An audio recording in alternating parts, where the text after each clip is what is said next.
Hello friends, Robert Imbriale here. January 19th, the end of the day, and we're getting very close to January 20th, the big day that everything is supposed to happen, everything is supposed to change for us in so many ways.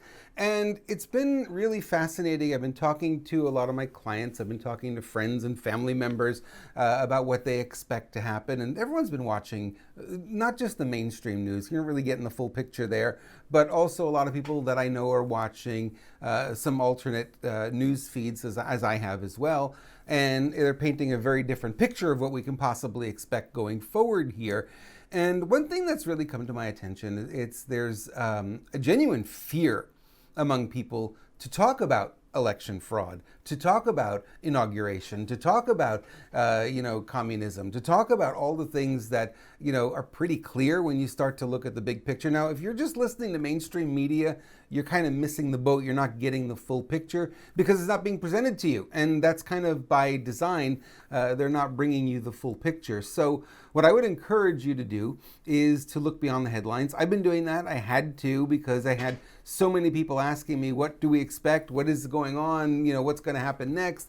That kind of thing. And it's real important as a citizen of this country or any country to really focus on the real facts and not just the narrative that mainstream media has been pushing.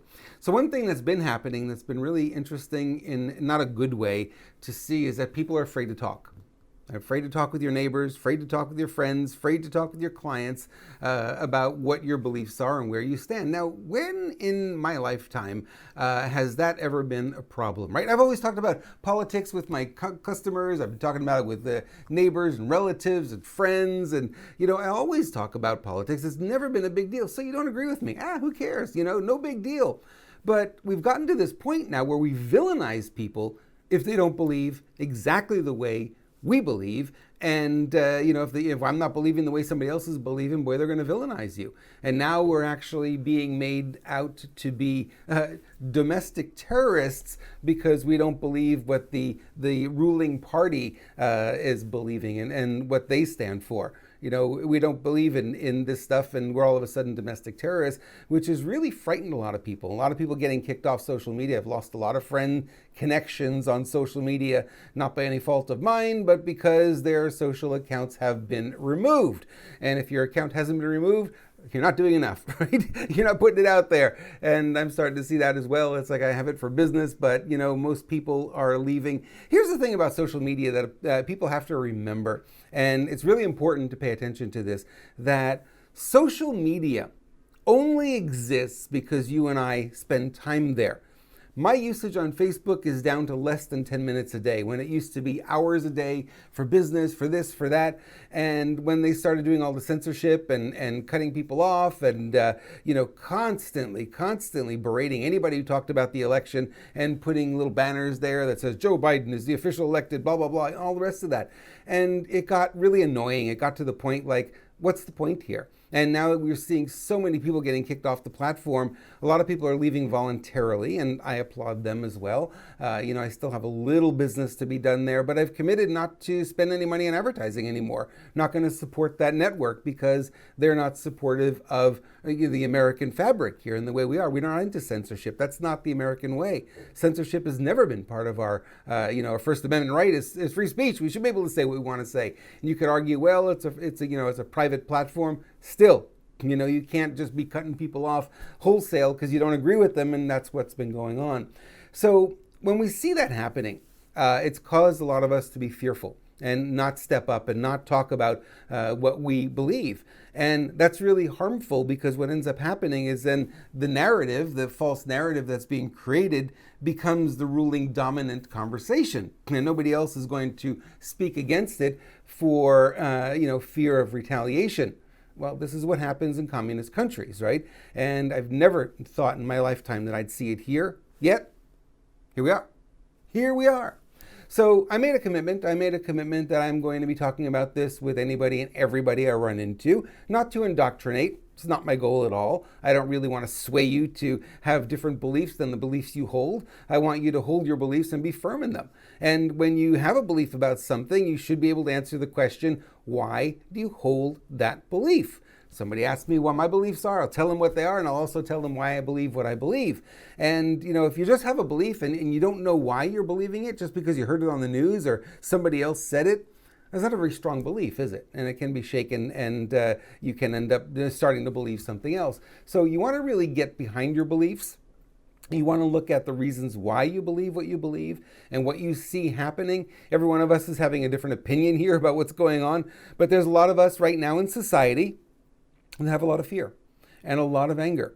These are two extremely powerful emotions, right? Fear and anger, very powerful emotions. This is not good when you have society bubbling with fear and anger, because it's not going to take much to set the fire off, right? There's a lot of smoke right now, and it's not going to take much before the flames come out. And that's what I'm concerned about, because I don't want to see that happen, although it seems like it may be inevitable at this point. Who knows? We're hoping that it's not going to be, but it may be when enough of us are silenced for our beliefs. This is not good. This goes back to the Dark Ages. This goes back to communism. This is not what we have ever seen or witnessed in this country. And we're not going to stand for it as it goes forward.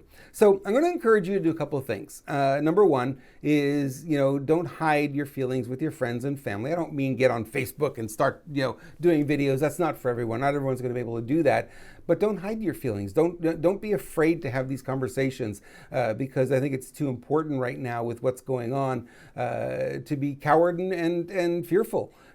So what if somebody disagrees with you? And so what? Even I've lost some friends over this, that they don't agree with me, and they unfriended me, and baba, and they're gone. Okay, that's fine. Maybe they'll come around again. Maybe they won't. You know what? At the end of the day, were they really friends? If you're gonna unfriend me or not be my friend, not speak to me anymore because I hold a belief that you don't share, that's not friendship. That's really not friendship. I have a lot of friends who I don't agree with, that they have completely different beliefs, but I love them. They're wonderful people. And it doesn't matter to me. It really doesn't. It's not important. But what's important is that the beliefs they hold, that they know why they hold them, and that they hold steadfast to them, because that's what's required today. So my commitment is I'm going to talk to everyone who will listen. I'm going to find out what they believe. I'm going to find out. And it's an interesting thing has happened. I'll share with you a couple of people I've met over the past 2 weeks who we would never have these conversations. We're starting to have them. And I realize more and more people are on the same side of the fence, although you'd never know it because they would never talk about it until I started talking about it, broke the ice, until I started talking about what's going on and what I fear might happen. And all of a sudden they're on board 100% because they're seeing and fearing exactly the same things, and they're also were too afraid to speak about it. One of them in particular said, "Thank you so much for having this conversation with me. I've been dying to speak to somebody who gets it, who understands," and I think there's a lot of us out there. So whatever side of the game you're playing or you want to be on, don't be afraid to talk about it. Don't be afraid to let your feelings, your beliefs be heard, because we need that now more than ever. Now is not the time to cower. Now is not the time to shut up and fear. That's really what the powers that be are expecting us to do. So you get cut off on one social media platform, you go build somewhere else. It's really not the end of the world. A social media platform that is going to cut half its membership down because they don't agree with them is not a social media network and a platform that I want to be playing on anyway, right? And they're cutting my friends off and shutting down their accounts because they said something that the powers that be don't agree with. It's not a free and functional place. That's very dysfunctional. And that's not a place you want to play. You want to play in the places that are coming up. There's new social networks coming up that we don't even know about yet. I have an inside scoop that somebody I know is building one, and it will be launched probably within the next month. And there's a lot of opportunity in everything that's going on. All the destruction that we're seeing out there will ultimately bring new opportunities. If you think about the analogy of a wildfire, it looks devastation everywhere. On the mountain tops, on the valleys, you see everything is charcoal black, everything is burnt to a crisp, and then a few weeks later it rains. And then what happens? If you go back to that same area, there's green stuff growing everywhere. Life just comes back. And that's what's going to happen here. A lot of these social media networks that are playing the games they're playing right now, a lot of us are just leaving because why bother, right? What's the point of being on Twitter? I mean, really, did Twitter ever make you any money? I have 20,000 followers on Twitter. Did I ever make any money on that? I can't say that I have. What is the point of being in that cesspool? No point.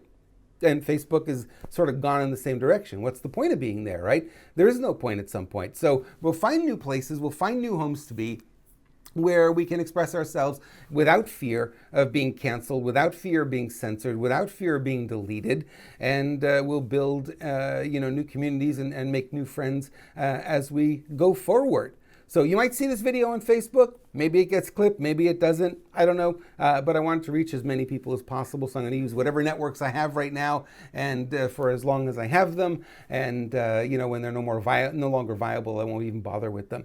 So I want to leave you with this message that things are a little unsettling right now. I know there's a lot of fear. I know there's a lot of anger. I know that it doesn't help not to have a place or an outlet to speak of these things. And I know being fearful about posting on Facebook your real thoughts and your real beliefs is crazy.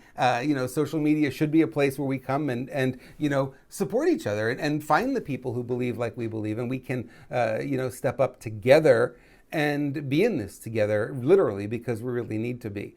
So go find those places for yourself. I am open to any conversations you want to have. Certainly reach out, and you want to talk to me about this stuff and what you're believing and what you're fearing. I'm actually getting everybody that I know their cell phone numbers and email addresses, so that if things do get shut down and we do get cut off, we still have a way to communicate. So I've been doing that. I've been asking everyone, that I'm friends with, make sure I have your cell phone number, make sure I have your email address, because if our social media accounts get shut down, or the government comes in for whatever reason and says, these are violating rights, and, shuts these places down, we'll still have a way to stay connected, and we can reconvene somewhere else. So I invite you to do the same thing. If you want to send me your phone number, if you want to send me your email address, please do any way you want. Robert@ultimatewealth is my email, has been since 1999. It's not changing. Certainly send me your contact information. I'll do the same, and we can remain connected that way. I wish I had great news for you, but I know that, we're going to go through some rough times. It's very clear that's what's going to happen. The pushback hasn't really begun yet, and when it does, things are going to be rough. And I think on the other side, ultimately, we end up winning. Light always triumphs over evil. It just takes some time. And when we get to the other side, I really believe things are going to be much, much, much, much better. So I want to leave you with that. Make sure you stay connected with me, and get me your information. I'll get you my information. And we'll stay in communication as best we can through it all. Thanks so much for watching. If this was valuable, please share it with your friends, your followers, anybody who you think could be benefited by this. And I'll be back with another update probably in the next couple of days. I'll do everything I can to get back on here as often as I can. Thanks so much for watching.